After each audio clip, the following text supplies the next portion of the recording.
Pentagon says that climate change poses immediate risks to our national security. We should act like it.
Another example is the array of technologies, often referred to collectively as geoengineering, that potentially could help reverse the warming effects of global climate change. One that has gained my personal attention is stratospheric aerosol injection, or SAI, a method of seeding the stratosphere with particles that can help reflect the sun's heat in much the same way that volcanic eruptions do. An SAI program could limit global temperature increases, reducing some risks associated with higher temperatures and providing the world economy additional time to transition from fossil fuels. This process is also relatively inexpensive. The National Research Council estimates that a fully deployed SAI program would cost about $10 billion yearly. As promising as it may be, moving forward on SAI would also raise a number of challenges for our government and for the international community. On the technical side, greenhouse gas emission reductions would still have to accompany SAI to address other climate change effects, such as ocean acidification, because SAI alone would not remove greenhouse gases from the atmosphere. On the geopolitical side, the technology's potential to alter weather patterns and benefit certain regions of the world at the expense of other regions could trigger sharp opposition by some nations. Others might seize on SAI's benefits and back away from their commitment to carbon dioxide reductions. And as with other breakthrough technologies, global norms and standards are lacking to guide the deployment and implementation of SAI and other geoengineering initiatives. Now, I could go on and on and on and on about the things that fascinate me, but rather than talk about them, I thought I'd stop here.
She says, all these trees in here are dying.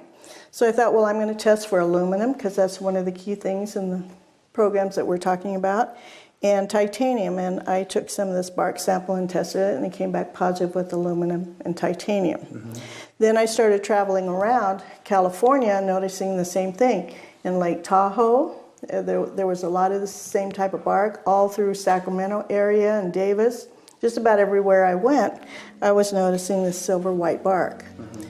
What I think is happening is these chemicals are getting down and destroying the roots. And then as they come up, they're going out into the bark. The American government has created weather tampering techniques so that the New World Order will be able to starve millions of Americans and to control the rest. There is weather control techniques. We have a complete package on that, which I did not bring, but I certainly will see to it that it is brought in for the record. Number one, the entire patents on the equipment.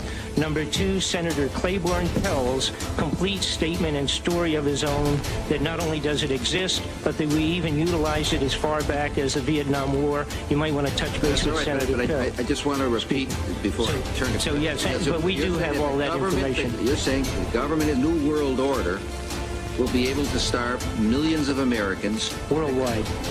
Millions of Americans and to control the rest. Yes, sir. And if somebody had told me that that equipment even existed 10 years ago, I would have thought they were nuts, sir. And at this point in time, we have all the documents to prove it. And if you think that 85 tornadoes takes place in the middle of our growing area by simultaneous accident, I'm sorry. With the equipment that's already set up internationally, and as bizarre as that is, it is proven and documented. We will supply you with those documents, that they are the greatest weapon ever created in the world. I believe this hearing marks the first time that a congressional committee has undertaken a serious review of proposals for climate engineering.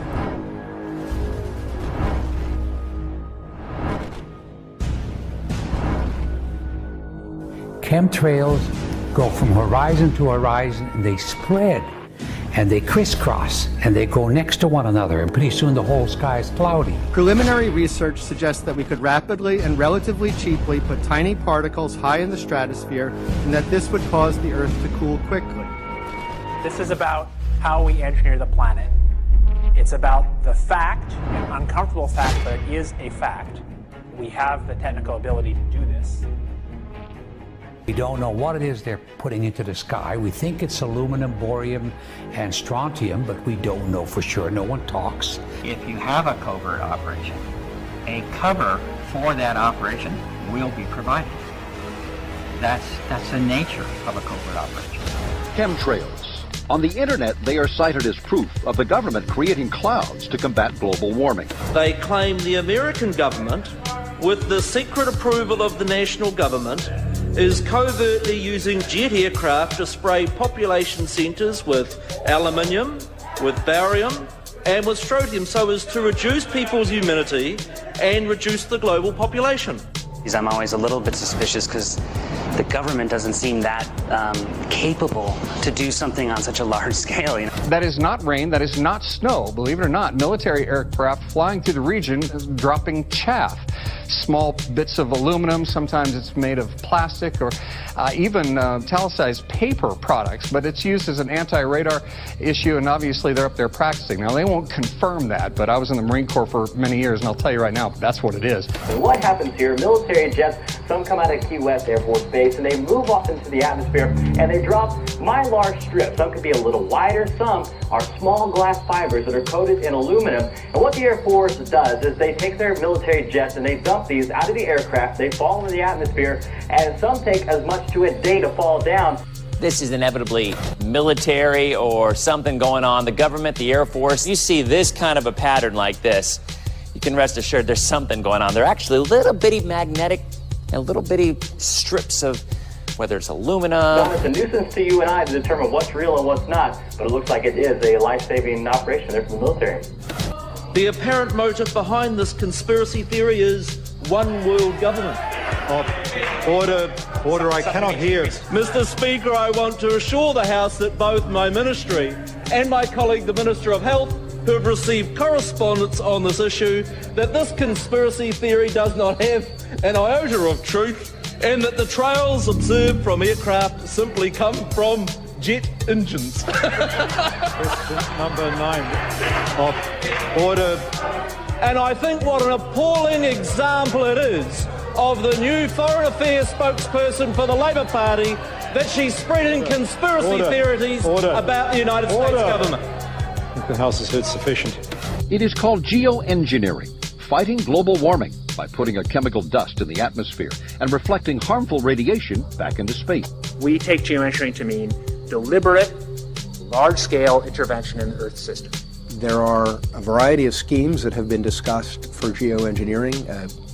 classic example is injecting reflecting particles into Earth orbit. Nevertheless, there might be some good reasons to think about alumina. It turns out, first of all, there's been a lot of work on the environmental consequences of alumina in the stratosphere. The big deal really is that alumina has 4 times the volumetric radiative forcing for small particles as does sulfur. And that means you have 4 times less surface area for the same radiative forcing. And this is a much bigger deal. You'd have roughly 16 times less the coagulation rate, and that's the thing that really drives removal. So you could get away, we think, with much smaller mass fluxes. So that's why we see things like in the use aircraft patent from '89, they talk about aluminum. And that's why we're seeing in the surface water samples aluminum. And here's David Keith saying that aluminum has 4 times the reflective volume surface area. So they'd like us to think that we're talking about sulfur, but here they slipped up and let it out that aluminum is 4 times better to achieving their ends, and it sounds like it's going to be one they don't want us to know the effects of. The little picture is from a nanofabrication study, which shows you can make very high quality, and do this in just a jet in a very simple way, make high quality alumina particles just by spraying aluminum vapor out, which oxidizes. So it's certainly in principle possible to do that, and there's a big literature that's already looked at that. And you could do that by either building new versions of these aircraft or even re-engineering existing aircraft. So there's some ideas of that. So you go to an engineering firm and you want this done. They don't say this is hard or unusual. They say, okay, yes, we could do it. We've seen this for so long now, and it's been ramped up at such a steady pace that people have simply become used to skies like this. Anybody who thinks grid patterns like this are natural should recheck their reality. This is anything but natural. We seldom see blue skies anymore. Skies like this have all too often become the norm. Unfortunately, most people don't even look up. I think at times you could start the sky on fire, nobody would notice. It's exactly what geoengineering patents call for, solar obscuration to block the sun with toxic metal particulates. And unfortunately with geoengineers, they don't seem to take the consequences into account. The planet is like a giant physics lab for them, and they seem to not be able to look outside that bubble. This is halos around the sun. We see often as the atmosphere is filled with particulates. It's important to understand just because you don't see trails from horizon to horizon does not mean you're not breathing particulates.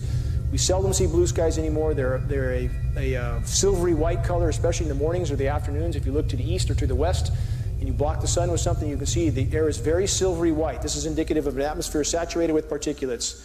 What we get is protracted drought in some areas and deluge in others, exactly what we have in the continental U.S. right now. Putting the wrench on planet Earth, this is the epitome of human insanity, to think that they could alter and control these very complex natural systems is insanity of the first order. Weather as a force multiplier, a term I mentioned a minute ago, owning the weather in 2025. This is a stated U.S. military objective, to own the weather in 2025. And I do not mean to imply that the U.S. military is the only player in this game. We have China and Russia on the other end of the fence, and at this point it's a tug-of-war with the atmosphere, and the American public appears to be one of the victims in this equation, and it appears that there are other internal objectives against the American people to control food supplies, control water supplies, control water rights, and so forth. The atmosphere has become a battlefield, a very covert battlefield with all life on Earth at stake. Mechanics, airline executives, and doctors talk about Project Cloverleaf. Many ask, are there just military tankers in these programs, or is there commercial aircraft? In fact, with GPS tracking, commercial aircraft have been identified from the ground, leaving particulate trails, and Project Cloverleaf appears to be the outline for this. It makes sense. It's a way of artificially stimulating the economy, keeping non-profitable airlines in the air and flying. 1 in 3 seniors in the U.S. dies with Alzheimer's and or dementia. Doesn't mean dies from it, but dies with it. There's no question that all of us have had our neurological system affected. We're all breathing this stuff. It's inside all our systems. So these are staggering statistics, 1 in 3 with Alzheimer's and or dementia. Autism has increased 10,000% since 1975. 1 in 50 children now has autism, also related to aluminum. Synergistic effects of environmental and heavy metals. These metals are toxic in and of themselves. When you combine them, they become much more lethal. We've been given studies recently that indicate when mercury and aluminum are combined, toxicity increases as much as 10,000%.